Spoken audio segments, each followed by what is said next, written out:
Assalamualaikum warahmatullahi wabarakatuh. Perkenalkan, saya Silvi Puspitasari. Saya di sini akan menjelaskan sedikit kode program saya, yaitu tentang metode Gauss-Newton dengan conjugate gradient untuk regresi logistik. Kode program saya ini bertujuan untuk menerapkan metode Gauss-Newton untuk menyelesaikan masalah regresi logistik dengan bantuan conjugate gradient untuk mempercepat proses optimasi. Dalam kasus ini, Gauss-Newton itu digunakan untuk mengoptimalkan bobot, sedangkan conjugate gradient yaitu digunakan untuk menyelesaikan persamaan linear. Mungkin kita bisa langsung saja ya ke kodenya. Yang pertama ada import NumPy. Nah, NumPy ini merupakan library yang ada di Python yang sangat bermanfaat. Biasanya itu digunakan untuk perkalian, terus menghitung matriks, pembagian, dan masih banyak yang lain. Kemudian ada matplotlib, yaitu digunakan untuk memvisualisasi plot atau grafik. Kemudian ada sheet untuk reproducibilitas, digunakan untuk ketika programnya ini di-run, itu akan menghasilkan hasil yang konsisten. Gitu. Tujuannya adalah itu. Kemudian ada fungsi aktivasi sigmoid, yaitu agar output yang dihasilkan itu selalu dalam rentang 0 sampai 1. Kemudian ada fungsi loss, yaitu menggunakan binary cross entropy dengan rumus min YI log HI plus 1 min YI kali log 1 min HI. Kan tidak ada 1 E min 8 ya. Kenapa ini 1 min E min 8? Ya, agar menghindari log 0 yang dapat menyebabkan error. Terus ada fungsi smoothing. Fungsi smoothing ini digunakan untuk meratakan grafik loss dan akurasi agar tidak terlalu berfluktuasi. Kemudian di sini ada wake, yaitu seberapa besar pengaruh data sebelumnya terhadap hasil smoothing. Lanjut ke metode conjugate gradient. Nah, di mana conjugate gradient ini ada X yang merupakan fitur dan Y adalah target, max epoch yaitu maksimum epoch, bebas mau pilih berapapun, kemudian toleransi yaitu 1E-6, learning rate saya menggunakan 0,02, learning rate, adalah toleransi, learning rate itu adalah kecepatan pembelajaran, lambda reg merupakan regulasi untuk menghindari overfitting, kemudian ada error, yaitu batas minimum perubahan bobot untuk konvergensi. Kemudian di sini ada ensemble and fitur. Nah, ensemble and fitur itu maksudnya jumlah sampel dan jumlah fitur. Kemudian ada W atau yang dimaksud dengan bobot, kita itu menginisialisasinya itu 0,1. Sebenarnya itu bebas mau diinisialisasi 0,1, 0,2 atau berapapun, yang penting itu masih dalam rentang 0 sampai dengan 1. Kemudian langkah selanjutnya yaitu ada far epoch in range, yaitu melakukan iterasi hingga mencapai maksimum epoch atau konvergensi. Langkah pertama yaitu menghitung Z atau fungsi transfer, yaitu dot produk antara fitur dengan bobot. Kemudian ada hash, yaitu prediksi, yaitu menghitung hash sama dengan sigmoid Z. Kemudian ada Jacobian, yaitu selisih antara target dengan prediksi, kemudian dikalikan dengan fitur. Untuk loss B itu menggunakan rumus binary cross entropy seperti yang saya sebutkan sebelumnya. Kemudian ada matriks Hessian approximation dengan rumus J transpose J. Nah, kenapa kok ditambah lambda? Ya, agar tidak singular gitu. Kenapa kok dikalikan dengan identitas? Agar matriksnya itu selalu positive definite. Gitu. Dan fitur itu ya jumlah fiturnya gitu. Untuk gradient B yaitu dengan rumus B sama dengan C transpose dot product B. B itu balik lagi ke rumus binary cross entropy. Yang ini ya, balik lagi ke sini. Kemudian menghitung residual dengan rumus B dikurangi atau gradient B dikurangi dengan A, matriks Hessian approximation dot product dengan bobot. Nah, di sini kenapa kok D sama dengan R copy? Ya karena nilai D itu sama dengan nilai R gitu. Kemudian di print semua hasil perhitungan agar menghasilkan sendiri-sendiri kayak agar dipisah gitu loh. Jadi nanti ada nilai Z-nya itu berapa, nilai H-nya berapa, seperti itu. Agar terpisah. Kemudian di sini ada for in range and feature. Langkah selanjutnya setelah menghitung residual, langkah selanjutnya yaitu menghitung alfa dengan rumus berikut, kemudian menghitung venue atau bobot baru, kemudian menghitung residual baru. Dengan rumus berikut ya, dapat dilihat. Kemudian di print lah, print alfanya berapa, di print bobot barunya berapa, residual barunya berapa gitu. Biar nanti akan menghasilkan output sendiri-sendiri. Nah, ini ada if nampai lina norm, artinya jika norm dari R-new atau residual baru kurang dari toleransi, jika iya, maka langsung diupdate bobot. Nah, update bobotnya itu menggunakan apa? Ya, menggunakan Gauss-Newton yang sudah saya bilang sebelumnya ya. Mana sih update bobotnya itu? Ya ini, W-new sama dengan W plus delta W. Lah, delta W-nya itu dari mana? Delta W-nya itu rumusnya ini. Delta W sama dengan inverse A dot product dengan B. B itu mana? Ya gradien B tadi. Gitu. Ini ya yang dimaksud. Nah, C transpose dot product B besar.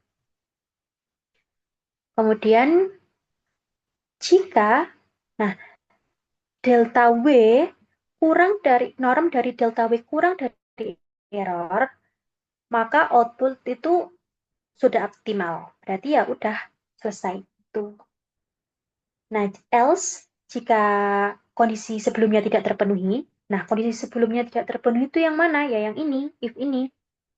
Jika kondisi ini R-new tidak artinya R-new lebih, misalkan R-new-nya itu lebih dari toleransi ya, berarti ya setelah menghitung residual baru yang langsung menghitung beta gitu. Saya ulangi lagi,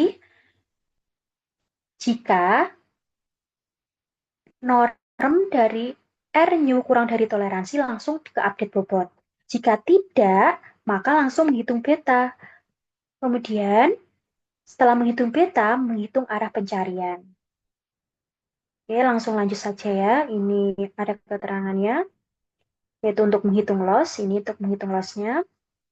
Kemudian, ada akurasi dalam format desimal. Maksudnya itu agar 0, berapa gitu. Kadang kan ada dalam bentuk persen gitu. Misalkan 95% gitu. Kemudian di sini ada early stopping jika loss tidak berubah secara signifikan. Maksudnya gimana? Ya, misalkan ya saya kan menetapkan epoknya yang awal adalah 100.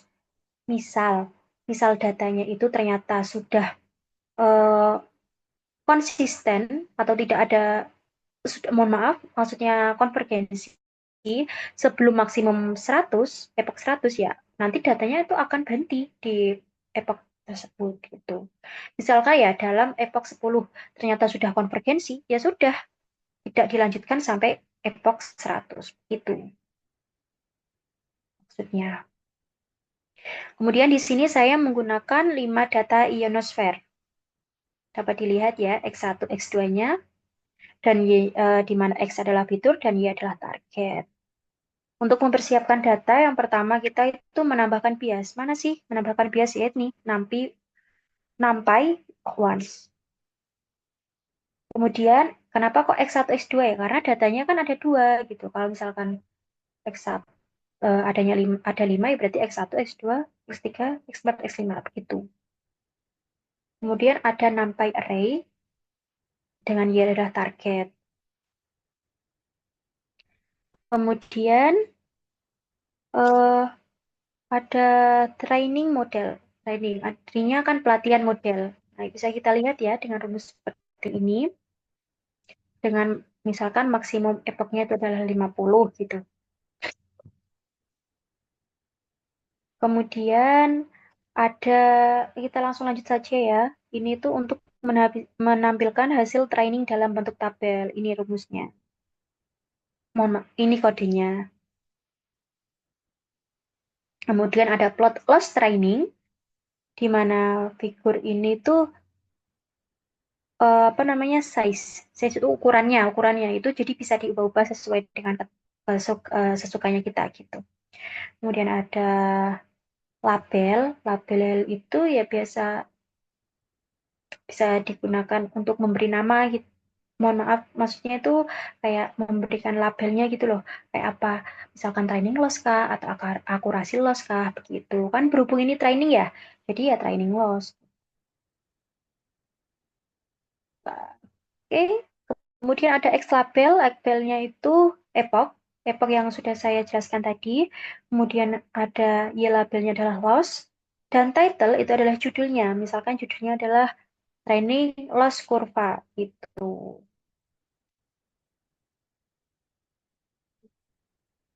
Kemudian ada PLT Legend, yaitu menampilkan legenda untuk membedakan garis loss dan akurasi. Kemudian ada PLT Plot, ini bacanya plot ya, mohon maaf. Grid, eh, yaitu untuk menambahkan garis grid pada grafik agar lebih mudah dibaca. Kemudian ada PLT Show, yaitu menampilkan grafik ke layar. Nah, ini sama aja ya, sama kayak ini. Mungkin bisa kita run saja. Ini ya. Tuh, nanti akan menghasilkan, sebentar, tuh, akan menghasilkan seperti ini ya. Tadi kan kita kan ngeprintnya kan setiap langkah kan satu-satu ya. Jadi, di sini, sebentar kita cari dulu epoch pertamanya itu berapa. Nah, di sini ada epoch pertama, set, posisi transfer, prediksi, menghitung Jacobian, fungsi loss, bla bla bla bla, sampai dengan epoch 50.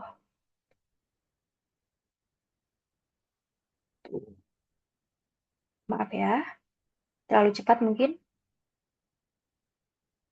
Nah, sampai dengan epoch ke-50. Kenapa kok epoch 50 ya? Karena konvergensinya tuh, ini kan salah satu, apa namanya, ternyata konvergennya itu sudah sampai di epoch 50 gitu. Jadi berhentinya epoch 50. Misalkan kita ubah ke epoch 30 ya nggak apa-apa gitu. Tapi kan kita ingin melihat bobot yang optimal itu yang mana gitu. Jadi bobot optimalnya di sini adalah ternyata ini 0,317 ini sekian ini. Bobotnya optimal adalah ini ya. Kemudian ini ada plotnya, ini tuh training loss. Nah, ini berarti bagus ya, karena error itu kan tujuannya itu untuk meminimalkan fungsi error. Nah, ini semakin lama errornya semakin turun gitu ya kan. Kemudian untuk akurasinya juga cukup bagus, selalu naik gitu. Awalnya kan datar, tapi nggak apa-apa. Tuh, itu datar lagi naik lagi gitu. Ya, mungkin hanya itu saja yang dapat saya sampaikan. Mohon maaf kalau ada kesalahan. Wassalamualaikum warahmatullahi wabarakatuh.